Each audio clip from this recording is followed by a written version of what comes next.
Siapa sangka dua negara musuh bebuyutan di Timur Tengah, Arab Saudi dan Iran, kini duduk di meja yang sama. Setelah puluhan tahun konflik sekretarian dan perebutan pengaruh, kini Pangeran MBS dan diplomat Iran Araghchi sepakat untuk berdialog. Apa yang membuat keduanya bisa bersatu? Jawabannya mengejutkan, Israel. Simak selengkapnya. Dalam pertemuan yang berlangsung hangat, Pangeran Mohammed bin Salman atau MBS bertemu langsung dengan Menteri Luar Negeri Iran Abbas Araghchi. Pertemuan ini berlangsung hanya 2 minggu setelah gencatan senjata diberlakukan antara Iran dan Israel pasca perang dahsyat yang menewaskan ribuan orang. Araghchi menyampaikan rasa terima kasih Iran kepada Saudi atas kecaman terbuka terhadap serangan Israel ke fasilitas nuklir Iran pada pertengahan Juni lalu. Pangeran MBS menekankan bahwa Arab Saudi ingin stabilitas kawasan terjaga dan siap mendukung dialog sebagai jalan utama untuk menyelesaikan konflik. Serangan Israel ke Iran pada 13 Juni 2025 adalah salah satu kampanye militer terbesar dalam sejarah Timur Tengah modern. Israel menghujani fasilitas militer dan nuklir Iran, termasuk kawasan permukiman sipil. Akibatnya, lebih dari 1.000 warga Iran tewas, termasuk ilmuwan nuklir dan perwira senior militer. Iran membalas dengan meluncurkan rudal balistik dan drone dalam jumlah besar ke wilayah Israel. Menurut otoritas Tel Aviv, balasan itu menewaskan sedikitnya 28 orang.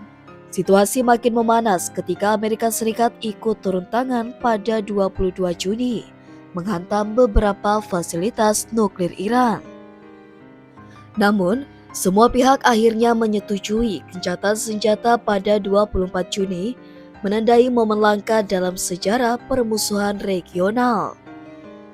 Iran dan Arab Saudi telah lama berada di kubu yang berlawanan. Iran adalah negara mayoritas Syiah, Arab Saudi adalah negara dengan otoritas Sunni paling berpengaruh. Mereka berselisih dalam berbagai konflik seperti Suriah, di mana Iran mendukung Assad dan Saudi mendukung oposisi. Yaman, tempat perang proksi terjadi antara milisi Houthi pro-Iran dan pasukan koalisi Saudi. Pada tahun 2016, hubungan diplomatik kedua negara putus total usai eksekusi ulama Syiah oleh Saudi dan pembakaran kedutaan Saudi di Teheran.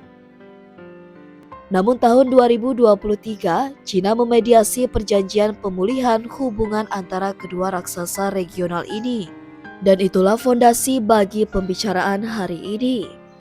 Tak seperti biasanya, Arab Saudi mengambil posisi yang keras terhadap Israel dan AS dalam konflik terbaru ini. Riyadh menyebut serangan Israel sebagai agresi militer dan pelanggaran terang-terangan terhadap hukum internasional. Bahkan ketika Amerika Serikat menghantam Iran, Saudi menunjukkan sikap tidak nyaman dan menyampaikan keprihatinan besar. Ini adalah sinyal bahwa Saudi kini tak lagi sepenuhnya berpihak pada blok barat dan mulai membuka peluang aliansi baru di kawasan. Pertemuan antara MBS dan Araghchi membawa dampak besar bagi stabilitas Timur Tengah, pasar energi global, dan peta geopolitik internasional. Jika Saudi dan Iran bisa bersatu menjaga gencatan senjata Iran-Israel, maka negara-negara seperti Suriah, Lebanon, Irak, hingga Yaman berpotensi mengalami deeskalasi konflik. Bahkan ada peluang untuk menciptakan kerangka kerja keamanan kawasan di luar pengaruh AS dan Israel. Ini juga memperkuat posisi Cina sebagai mediator perdamaian global, serta memberi sinyal bahwa multipolaritas dunia makin nyata. Bagi Indonesia sebagai negara muslim terbesar di dunia, perdamaian antara dua kekuatan besar Islam ini adalah angin segar. Bisa membuka ruang kerjasama ekonomi dan energi, meningkatkan perdagangan halal dan sektor pendidikan, dan tentu saja memperkuat solidaritas dunia Islam terhadap isu Palestina. Satu dua musuh bebuyutan mulai berdialog, dunia harus mencatat bahwa diplomasi masih lebih kuat daripada rudal. Pertemuan antara MBS dan Araksi mungkin belum menyelesaikan semua masalah, tapi ini adalah langkah pertama menuju perdamaian abadi di Timur Tengah. Apakah ini awal baru era Islam bersatu atau hanya manuver politik sesaat?